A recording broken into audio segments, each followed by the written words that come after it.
उल्लेख करतो की नामदेवराय ज्ञानोबाराय तीर्थयात्रेला गेले. तुम्हाला माहित नाही की ज्ञानोबाराय नामदेव तीर्थयात्रेला जाणं म्हणजे वारकरी संप्रदायाच्या पुढच्या भविष्य काळातील जे वारकरी संप्रदायाचं ज्ञान आणि नाम याचं एक जीव होऊन तयार झालेलं स्वरूप, त्या स्वरूपाचं बीज म्हणजे नामदेवराय ज्ञानोबाराय यांची तीर्थयात्रा आहे.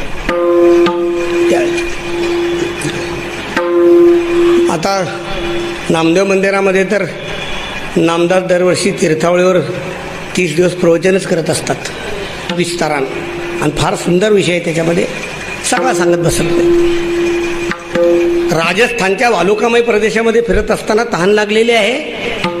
तहानेने व्याकुळ झाल्यानंतर कुठं एखादा आड दिसतो का पाहिलं, दिसला सुद्धा, पण तो आड एवढा खोल होता, उदक ते पाहता न लगे अंत. किती पाणी खोल त्याचा अंदाजच लागत नाही. पाणी किती खोल बघण्यासाठी पूर्वीची पद्धत अशी आहे की खडा घ्यायचा आत टाकायचा. जेव्हा खडा टाकला तो बऱ्याच उशिरानं डुबुक असा आवाज झाला. नेमकं पाणी काते कोणाला ठाऊक. ज्ञानोबारायनं विचार केला की पाणी तर आणलं पाहिजे.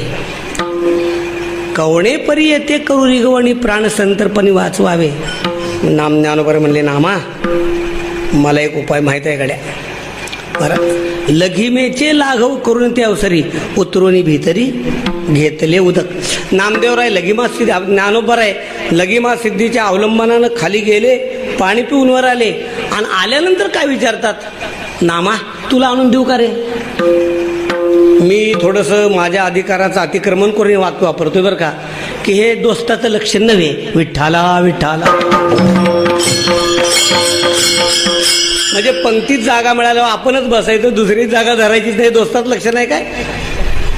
ज्ञानोबाराय खाली जातात, पाणी पितात, रिकामे येतात आणि परत विचारतात तुला पाणी आणू का. मग येताना नाही काय झालं,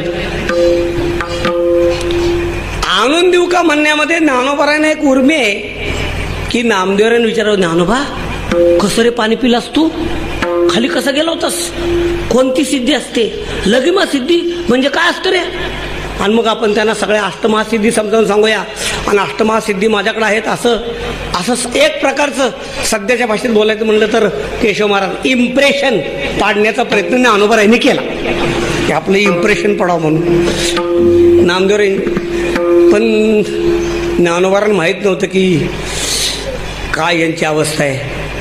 नामदेवराय म्हणले, ज्ञानोबाराया काय माहीत आहे का, आम्ही एजंटाद्वारे माल घेत नाही, आमची डायरेक्ट खरेदी असते. नामा म्हणे धीर करावा नावे,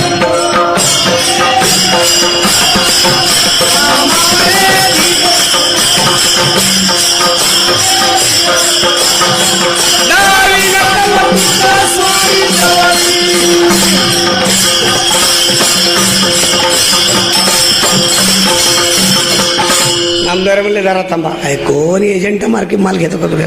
कारण नसताना एजंटातर्फे माल घेतो म्हणजे आणखी त्याचा डिस्काउंट कशाला.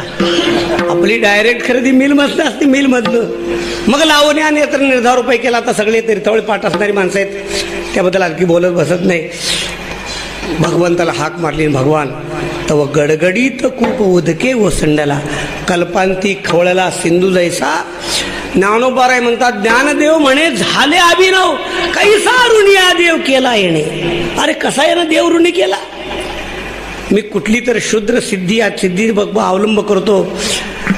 नामदेवरायांनी सिद्धीचा मालक गाठला.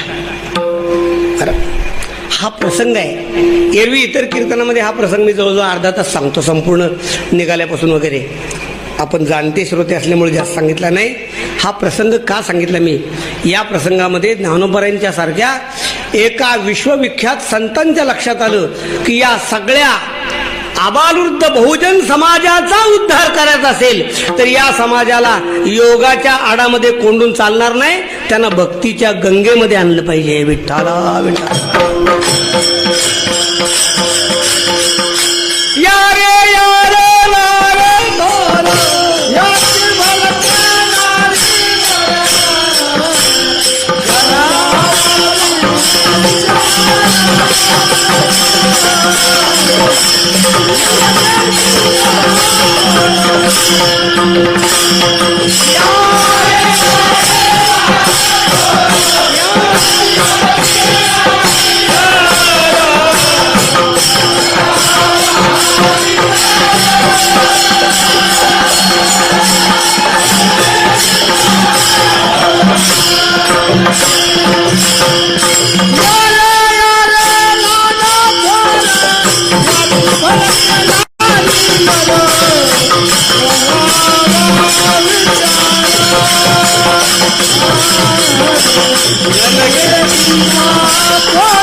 यारे लहान थोर तुकोबारे सांगतात सर्व समावेशक असं कोणतं साधन आहे. म्हणून मी मगाशी बोललो आपल्याला